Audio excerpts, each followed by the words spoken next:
안녕하세요. 잠탱입니다. 오늘도 여지없이 가성비 중고차에 대한 영상인데요. 먼저 우리는 태어나서 죽을 때까지 가성비를 따지면서 살아갑니다. 꼭 자동차뿐만이 아니라도 일반적인 밥을 먹던 커피를 마시던 아니면 어떤 물건을 사던 쇼핑을 하던 아니면 우리가 일을 할 때도 그렇고 우리가 병원에 치료를 받을 때도 사실 가성비를 따집니다. 돈을 따지죠. 우리가 재벌이 아닌 이상 태어나서부터 이미 부자인 그런 상황이 아니고 대부분의 우리 모두와 같은 이 평범한 사람들은 어쩔 수 없이 가성비를 따지면서 살아갑니다. 그 가성비라는 게 결국에는 이제 합리적인 소비인데요. 효율이 좋은 쪽으로 그렇게 계속 머리를 굴리는 거죠.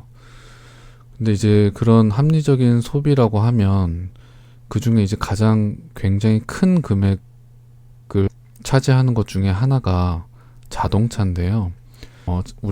특히 우리나라 같은 경우에는 이 자동차에 대한 이 눈이 너무 높아져 있다라고 저는 생각합니다. 자동차라는 게 그렇게 싼 물건도 아니고 굉장히 비싼데 그런 그 비싼 가격을 주고 신차로 구매하는 거를 다들 너무 아무렇지도 않게 생각한다고 저는 좀 생각해요. 그래서 가능하면 중고차 쪽으로 눈을 돌리면 굉장히 합리적인 소비를 할 수 있고 가성비 좋은 차량들이 굉장히 많아서 저는 조금 안타깝습니다. 특히 나이가 조금 어리신 20대 사회초년생 분들이나 이제 저도 이제 아직은 30대지만 20, 30대 그렇게 몇 천만 원씩 하는 차를 이렇게 할부로 구매해서 다달이 나가는 돈이잖아요. 그런 것도 조금 아깝다라고 생각이 들어서 가능하면 조금 더 합리적인 가격으로 중고차를 구매하는 법을 좀 같이 좀 이렇게 공유해 보려고 합니다. 대단한 것도 아니고 여러분들 다 알고 계시는 방법인데요.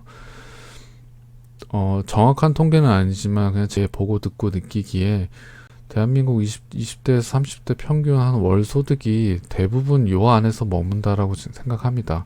특출난 분들을 제외하고 일반적인 직장인 분들 200에서 300 정도라고 생각하는데 여기서 이제 신차로 차를 구매하게 되면 2천만 원, 3천만 원, 4천만 원짜리 차를 60개월 할부로 구매한다고 해도 한 달에 나가는 돈이 꽤 되잖아요. 그런 부분이 조금 우리 한창 20대 30대 때는 한창 시드가 필요하고 시드를 모아야 될 때인데 너무 좀 아깝다는 생각이 들어서 저도 마찬가지고 제 주변에도 가능하면 중고차를 추천하는 편이긴 합니다. 참고로 저는 중고차 딜러는 아닙니다. 중고차랑 전혀 관련이 없는 직종에서 일을 하고 있고요. 어찌 됐건 간에 중고차는 가능하면 할부 없이 좀 현금으로 구매하는 거를 추천드리고 있습니다. 근데 저도 솔직히 할 말이 없는 게 저도 사실 할부로 중고차를 구매했어요. 돈이 없었기 때문에 최대한 가성비 있게 차를 좀 싼 가격에 구매를 해서 할부를 하더라도 부담이 그래도 조금 덜 할 수 있게 덜 하게 그렇게 차를 구매했는데요. 제가 생각하는 20대 때 중고 차량 구매 가격의 적정 가격이라고 하면 한 500에서 1000만 원 정도면 충분히 나쁘지 않은 좋은 차를 살 수 있다라고 저는 생각하고요. 30대라고 하더라도 한 1000만 원에서 1500만 원 정도면 충분히 가성비 있고 멀쩡하고 좋은 차를 살 수 있다고 생각합니다. 한 40대 때는 여유가 조금 있으시면 1500 이상부터 2000이든 2500이든 3000만 원이든 그때는 이 이상은 자유롭게 하시면 되고요. 보통의 이제 중고차를 구매할 때 많이들 생각하시는 금액이 1000만 원에서 2000만 원 사이잖아요. 요 정도가 적당한 금액이라고 개인적으로 생각을 합니다. 몇몇 분들은 이 정도 가격으로 무슨 차를 사냐, 아반떼 신차로 하나 뽑아도 2, 3천만 원씩 나가는데 라고 하실지 모르지만 중고차 시장으로 눈을 조금 돌려서 잘 찾아보시면 생각보다 가성비 있는 매물들이 꽤 많습니다.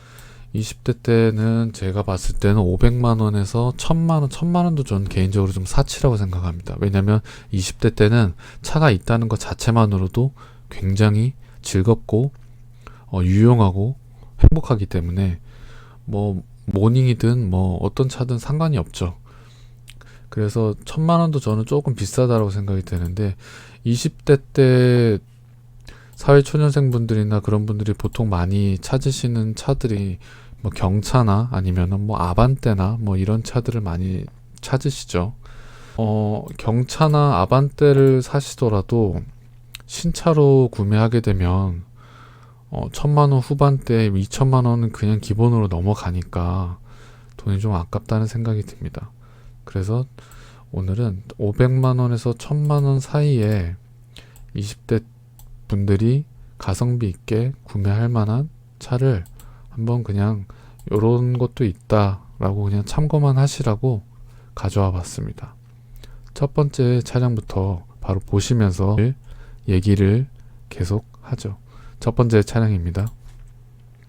현대 더 뉴 아반떼 1.6 GDI 스마트 기본형이고요. 14년식에 14만 킬로 탔습니다.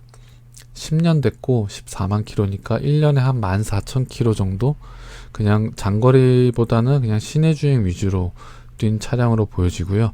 가격은 630만 원입니다. 아반떼 지금 나오는 아반떼는 뭐 신차로 구매하려면 2천만 원 초중반부터 이제 옵션 좋은 걸로 가면 뭐 이제 2천 후반대까지 가죠. 그럼 굉장히 비싼 금액인데 결코 20대한테 저렴한 금액이 아니죠. 근데 이 정도 630만 원 이 정도 가격에도 충분히 괜찮은 아반떼 차량을 타실 수 있습니다. 이 아반떼 이거 10년 된 거 이거 썩차 아니냐? 제 생각에는 전혀 그렇지 않습니다. 기본으로 이 뼈대나 이런 베이스는 큰 차이가 없고요. 이제 그런 편의 기능이나 아니면 그런 주행 보조나 그런 아니면 뭐 외형이나 아니면 내부의 인테리어 뭐 그런 거의 차이로 한 2천만 원의 차이가 있는 건데 이렇게 가성비 쪽으로 눈을 조금만 돌리더라도 이렇게 단순 계산으로 2천만 원 정도를 세이브할 수 있는 굉장히 합리적인 소비라는 생각이 듭니다. 일단 보험 이력부터 한번 볼게요. 보시면 소유자 변경 횟수 1회고요. 내차 피해 금액은 10만원, 46만원, 68만원 뭐 자잘한 금액들입니다. 외판 교환이라도 있는지 한번 볼까요? 보시면 외판 교환은 있네요. 오른쪽 휀다랑 왼쪽 앞뒤 문짝을 교환했습니다. 이러면 뭐 큰 사고 아니냐? 그렇지 않습니다. 뼈다구를 먹지 않은 그냥 단순 교환한 것들이고요. 보험 이력에 보시다시피 금액대들이 그렇게 크지 않기 때문에 전혀 문제가 없는, 주행하시는데 전혀 문제가 없는 차량이라고 보여집니다. 사진들을 좀 더 보시면요. 디자인도 뭐 나쁘지 않고요. 지금 나오는 신형 아반떼나 그런 차량들에서 조금 디자인이 뭐 좀 떨어진다라고 생각하실지 모르겠지만 제가 봤을 땐 그런 디자인이나 실내 인테리어나 뭐 이런 휠이 너무 이쁘지 않냐, 못생기지 않았냐, 뭐 이러실 분도 있으실 거고 실내로 들어가 보면 이거 뭐 너무 촌스럽지 않냐 이러실 분들이 분명히 계실 건데요. 아니면 뭐 옵션이 좀 부족하다던가 그 정도의 차이에 그것 때문에 신차를 뽑아야 되겠다라고 하시면 2천만 원을 낭비하는 거라고 저는 개인적으로 생각이 됩니다. 그렇다고 신차를 뽑는 게 뭐 잘못됐다라는 건 아니지만 합리적인 소비는 아니다라는 생각이 조금 있습니다. 뭐 실내 보시면 뭐 그렇게까지 이게 뭐 타기 힘든 정도의 그런 정도의 차는 아니지 않나요? 뭐 이런데 뭐 까져 있고 이런 거 꼴보기 싫다. 근데 가격을 630만 원에 샀기 때문에 저는 그렇게 속상하지 않을 것 같습니다. 하다못해 차를 어디 긁어 먹어도 마음도 덜 아플 것 같고요. 옵션을 좀 보시면 열선 핸들이 있고요. 그리고 뭐 지금 나오는 신차 아반떼에 있는 차선 이탈 경보나 후측방 경보 뭐 이런 거는 없지만 그래도 오토 에어컨이 있고요. 스마트 키 아니면 안 된다라고 하시는 분들이 간혹 있던데 스마트 키가 아니어도 상관없습니다. 왜냐고요? 가격이 600만 원이잖아요. 630만 원이잖아요. 그래도 열선 시트 앞에 있고요. 통풍 시트는 없지만 상관없습니다. 통풍 시트가 있고 스마트 키도 있고 스마트 크루즈 컨트롤도 있고 전자식 파킹 브레이크도 있고 후측방 경보, 차선 이탈 경보 이런 것도 있고 썬루프도 있고 이런 게 포함되는데 2천만 원을 더 투자할 만한 가치가 있다라고 저는 생각하진 않습니다. 특히 20대 사회초년생 분들한테는요.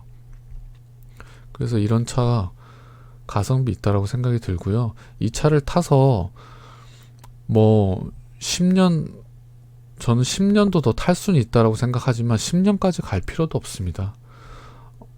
직장 생활 하면서 한 몇 년만, 한 5년만 타더라도 완전 개꿀, 개이득 아닌가요, 진짜? 저는 그렇게 생각합니다. 두 번째 차량 바로 보시죠. 두 번째 차량은 현대 i30 디젤이고요. 1.6 VGT 익스트림 등급입니다. 디젤 차량도 한번 갖고 와봤습니다. 디젤 차는 연비가 좋죠. 그래서 유류비 부담이 좀 더 덜 할 거고요. 12년식에 13만 킬로 탔으니까 12년 됐고요. 13만 킬로면 그냥 1년에 한 1만 킬로 정도 탔다 이렇게 단순 생각하면 되겠죠. 생각보다 차를 많이 안 탔는데 그래서 제 개인적인 생각으로는 오히려 감가가 조금 덜 됐다라는 생각이 좀 들어서 좀 아쉽긴 하지만 아무튼 680만 원입니다. 가격은. 뭐 이건 우리나라는 해치백이 좀 인기가 없지만 그래서 사회초년생 분들이 타기에 이런 해치백도 나름 괜찮다라는 생각이 드는데요. 보험 이력 한번 보시면 소유자 변경 횟수 3이라고 되어 있죠. 한번 보실까요? 2012년에 출고해서 15년에 소유자가 한번 바뀌었고요. 그때부터 지금까지 8년 동안 소유자가 한 명이었습니다. 이거는 사실상 거의 1인 신조에 가까운 차다라고 보여지고요. 정보 제공 불가하는 기간 2015년 6월부터 8월까지 2달간인데 이건 아마 매매 상사에서 가지고 있던 기간 동안 이제 자차 보험이 안 들어져 있겠죠. 그걸 말하는 것 같고요. 내 차 피해 금액은 150만 원이 있고요. 34만 원, 47만 원 이런 식으로 자잘한 금액이 있습니다. 이것도 당연히 뼈다구는 안 먹었을 거로 보여지는데 한번 보실까요? 잘 안 보이시는구나. 여기 보시면 단순 교환만 있다라고 돼 있죠. 오른쪽 휀다랑 왼쪽 뒤에 그 도어만 단순 교환이 있습니다. 뼈다구는 먹지 않았습니다. 어디 갔니? 여기 있네요. 사진을 좀 더 볼까요? 뭐 굉장히 아담하면서 귀여우면서 뭐 그렇다고 뭐 주행 성능이 그렇게 떨어지지도 않을 거고요. 연비도 엄청 훌륭하고 디자인도 저는 나쁘지 않다라고 생각합니다. 나름 귀엽고 그렇죠. 깔끔하게 차를 굉장히 깔끔하게 타셨네요. 옵션을 바로 한번 보겠습니다.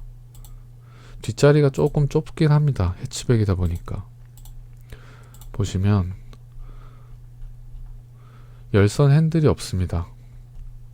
뭐 전동 트렁크도 없고 후방 카메라도 없습니다. 그래도 오토 에어컨은 있고 전자식 파킹 브레이크는 돼 있네요. 그리고 스마트 키도 있고요. 열선 시트는 앞에만 있고 통풍 시트는 없습니다. 운전석 전동 시트도 들어가 있네요. 사회초년생이 타시기에 이 정도 옵션이면 그렇게 나쁘다라고 생각은 들지 않습니다. 후방 카메라 없는데 어떡하냐. 후방 센서 있기 때문에 그리고 차가 큰 차가 아니기 때문에 뭐 솔직히 경차보단 조금 더 크지만 그래도 이 정도 차량 크기에 카메라 없어도 조심조심해서 주차하면 문제 없다라고 생각이 들고요. 가격은 680만 원인데 가성비가 어차피 가성비는 상대적이긴 하지만 이 아반떼나 이 i30 둘 다 가성비가 있다라고 저는 생각합니다. 20대 사회초년생 분들한테는. 그런데 제가 이 두 차량을 지금 뭐 이렇게 보여드렸지만, 저는 사실 이런 준중형이나 소형 차량보다는 급을 하나 올리는 거를 저는 추천드리는데요. 특히 이 중고차 시장에서 봤을 때는 더더욱 그렇습니다.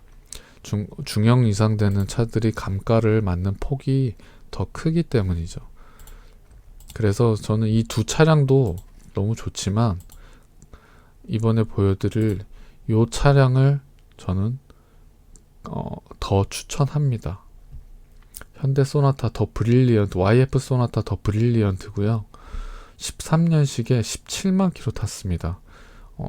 11년 정도 됐고 17만 킬로면 1년에 한 15,000킬로 정도 탔다라고 보시면 되는데요.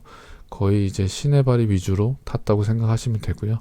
가격은 480만 원입니다. 왜 소나타 이런 중형차를 더 추천드리는지 아시겠죠? 480만 원입니다. 가격이 더 저렴합니다. 이거 무슨 뭐 사고차 아니냐? 같이 한번 보실까요? 보험 이력 보시면 소유자 변경 횟수 2회고요. 내차 피해 금액은 40만 원입니다. 그런데 보시면 2013년 10월부터 2014년 4월까지 대략 한 6개월 정도 정보 제공 불가능 기간이 있죠. 보시면 이 차는 2013년 10월에 처음 출고돼서 2024년 4월에 최근에 소유자 변경이 될 때까지 11년 동안 소유자가 한 명이었습니다. 1인 신조 차량인데요. 그러니까 이분은 처음에 차를 출고해서 처음에 한 6개월 정도는 자차를 들고 타지 않았습니다. 그러면 이거 그 안에 뭐 문제가 되는 거 아니냐? 저는 그렇게 생각하지 않는 게, 이 안에 뭐 뼈다구를 먹었을 그런 사고도 없을 거라고 예상이 되지만, 사고가 있었다고 하더라도 이 소유자가 지금까지 그 뒤로도 10년 동안을 쭉 탔잖아요. 그러면은 운행하시는 데는 전혀 이상이 없다라고 생각이 듭니다. 그래도 혹시 모르는 거니까 성능 기록부를 한번 보시죠. 보시면 외판, 뼈다구 전혀 이상이 없습니다. 외판 교환도 없습니다. 제가 몇 번 말씀드렸지만 외판은 교환이 된 거를 안 됐다라고 할 수는 없거든요. 그러니까 외판은 무조건 교환이 안 됐다라고 하면 교환이 안 된 겁니다. 근데 외판이 교환이 안 됐는데 안에 뼈다구를 먹었을 리가 없겠죠. 이 차량은 외판 뼈다구 이상 없는 깨끗한 차량입니다. 그럼 왜 이 차량을 추천하냐? 추천한다기보다 제가 보여드렸던 이 두 차량도 나쁘지 않은 좋은 차량, 가성비 있는 차량이지만, 이 두 차량보다 조금 더 가성비 있다라고 느껴지는 게 저는 이 YF 소나타 브릴리언트라고 생각합니다. 제일 큰 이유는 가격이고요. 가격이 더 싸고요. 150만원, 200만원 정도가 더 싸잖아요. 사회초년생 20대 때는 150만원도 큰 금액이죠. 첫째는 가격이 더 싸고, 두 번째는 체급이 더 큽니다. 중형으로 가게 되면 아무래도 승차감이나 주행 안정성이나 여러 가지 부분에서 좀 개이득인 느낌이 좀 있습니다. CC가 2000cc니까 이거 뭐 세금이 더 나오지 않냐? 큰 차이 없고요. 실내를 한번 보시면 일단 디자인적으로도 지금 나오는 중형 차들보다 디자인이 너무 구리다? 라고 생각하시기에는 이 차량은 아직까지 길거리에 너무 많이 돌아다닙니다. 20대 사회초년생분이 이런 YF 소나타 타고 다니시면 아무도 썩차 탄다라는 소리 절대 못할 겁니다. 저는 개인적으로 그렇게 생각합니다. 실내를 보시면 뭐 그냥 단정하고요. 아무래도 아반떼나 i30보다는 공간이 확실히 더 넓고요. 분명히 제가 아직 보진 않았지만 더 볼 필요도 없이 옵션이 아마 훨씬 좋을 겁니다. 이래놓고 옵션이 더 안 좋으면 어떡하지? 제가 이 차 옵션을 따로 보진 않았는데요. 일단 공간 자체가 뒷자리 굉장히 넓고요. 앞좌석도 더 넓고, 그쵸? 핸들 열선 버튼이 여기 있네요. 옵션을 한번 바로 보시죠. 보시면 열선 핸들 들어가 있고요. ECM 룸미러 들어가 있고, 뭐 차선 이탈 경보, 후측방 경보 이런 거는 요즘 차가 아니기 때문에 당연히 없고요. 후방 카메라가 없는데 이거 큰일 나는 거 아니냐? 괜찮습니다. 후방 감지 센서 있고요.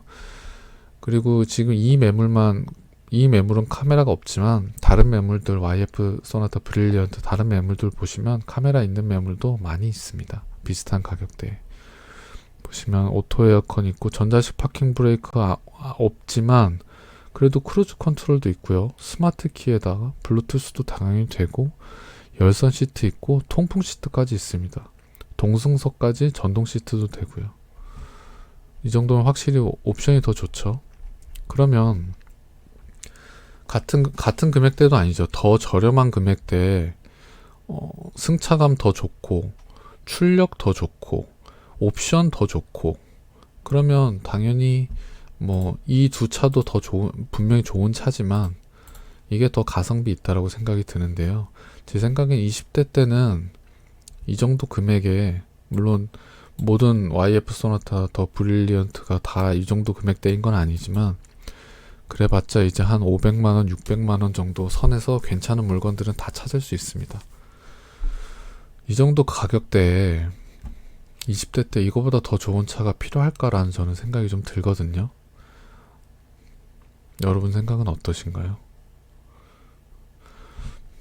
오늘 영상은 여기까지 하겠습니다. 긴 영상 봐주셔서 감사드리고요. 다음번에 또 다른 영상으로 찾아뵙겠습니다. 감사합니다. 안녕.